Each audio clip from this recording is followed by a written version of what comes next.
Welcome to The Explainer. Today we're heading right into the heart of Australia to talk about a place you've probably seen pictures of, but maybe you don't know the whole story. We're talking about Uluru, and it's a place that holds two really powerful and often conflicting identities. And really, it all comes down to this one question. Is it just a giant rock you can climb? Or is it a story you're supposed to listen to? It seems simple, right? But that question is everything when it comes to understanding Uluru. So today, we're going to unpack how this one spot on the map is where ancient beliefs and modern geology collide in a really powerful way.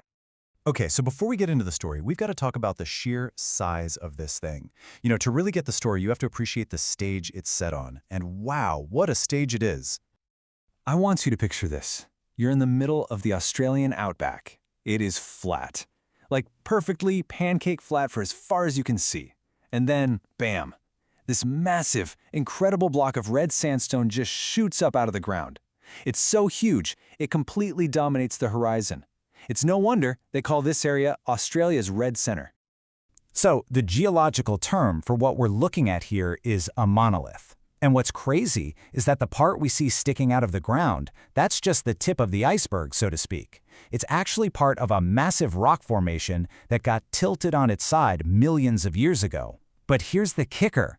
Uluru isn't just any old monolith. It is literally the largest single rock on planet Earth. Let that sink in for a second. Okay, so saying it's the largest in the world sounds impressive, but what does that actually mean? How big are we talking? Well, let's put some numbers on this thing so we can really wrap our heads around it. First off, its height. It stands a whopping 348 meters tall. That's over 1,100 feet. To give you some perspective, that is taller than the Eiffel Tower. It's just massive. And it's not just about how tall it is. If you wanted to walk all the way around the bottom of it, you'd be hiking for 9.4 kilometers. That's almost 6 miles. So yeah, just walking the perimeter is a serious trek. So there's no doubt about it. The physical scale of this thing is absolutely record-breaking. It's just awe-inspiring. But, it's that incredible size and presence that actually opens the door to a completely different and way deeper story. Because if we only talk about the geology, the meters and kilometers, we're literally missing half the picture, the more profound half, really. Because for some people, this isn't just a rock. It's a place that holds an incredible spiritual meaning.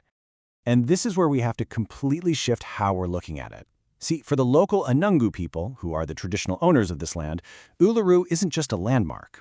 Every single crack, every cave, every water stain tells a story, from what they call the Chukrpa, or the Dreamtime. Think of it as their creation story. The rock itself is like a living, breathing history book of their ancestors. This right here just perfectly shows the two different worlds Uluru lives in. So where a geologist looks and sees a water stain from eons of erosion, the Aṉangu people see the tracks left behind by Kunya, an ancestral python. A scientist sees a cave carved by wind and water, but to the Aṉangu, that's a sacred place where ceremonies took place. It's a geology textbook and a sacred text, all rolled into one. And as you can probably guess, this brings us to a point where these two very different, very powerful ways of seeing the world meet, and they often clash. All of that conflict, all that tension, it really boils down to one single controversial act: climbing it. You have to understand, for decades, tourists have come from all over the globe, and for many of them, climbing Uluru was the thing to do. It was a huge physical challenge, a bucket list item you could check off. It was seen as the peak experience of a trip to the Outback. And this table just lays it all out, crystal clear. On one side, you have the tourist view.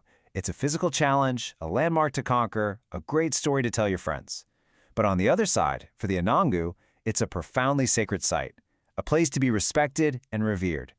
So what's a lifetime achievement for one person is seen as a deeply disrespectful act by another. You can see the problem, right? So, where does that leave us? What are we supposed to take away from a place that is so complex, so powerful? I mean, how do you even begin to reconcile two viewpoints that seem so completely opposite? Well, maybe the most important takeaway is this. It's not an either-or situation. Uluru isn't either a geological wonder or a sacred site. It's both, at the exact same time. It is an absolutely incredible geological marvel, and it is a deeply sacred place. One truth doesn't cancel out the other. And that's really the question that Uluru itself asks every single person who visits. Back in 2019, the climb was actually closed for good, which was a huge decision that really chose to honor that second story, the sacred one. And it challenges all of us, really, to look at a place like this and see more than just a big rock. It pushes us to see the layers, the history, the meaning, and to ask ourselves what it really means to respect a place, not just for the physical thing it is, but for the whole entire story that it represents.